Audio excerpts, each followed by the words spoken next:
Hi, it's Pastor Gordon here again at the American Hero Memorial. What a reminder to us of the constant battle to preserve our freedoms. As Ronald Reagan said, we're always just one generation away from losing our liberty. And the battles that have been fought are here on plaques to remind us of the incredible cost and the battles that have been fought.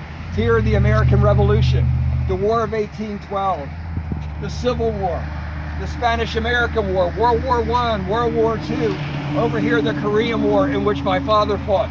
Now, this whole memorial is surrounded with reminders of battles for our freedom. Come look on the other side. Growing up, I was just a kid during the Vietnam War, the Cold War, the Persian War, it goes on and on. This is not a battlefield, but it is here to remind us of those who fought in battles from the beginning of our country. And here in our state of Pennsylvania, I'm reminded, we had the Declaration of Independence. We had the U.S. Constitution. Major documents in American history were written right here in my town of Philadelphia.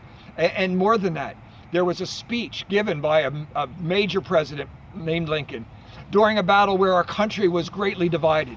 If I can share a version of that, my adaptation of part of that address, it would go something like this. Where we stand here today is not a battlefield, but it represents many a battlefield and the brave men and women who fought for our freedoms.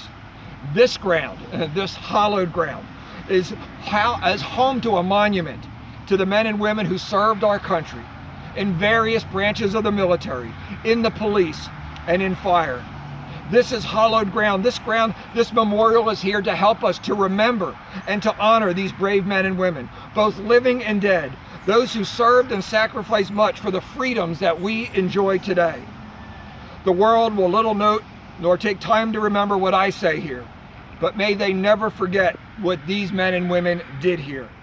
It is for us the living, rather to be dedicated to the unfinished work which they who fought here have so nobly advanced. It is for us here to be dedicated to keep moving and fulfilling that great task before us. May we as a nation continue to build on the foundations that they have laid and fight to protect our country from enemies both foreign and domestic, and they are here.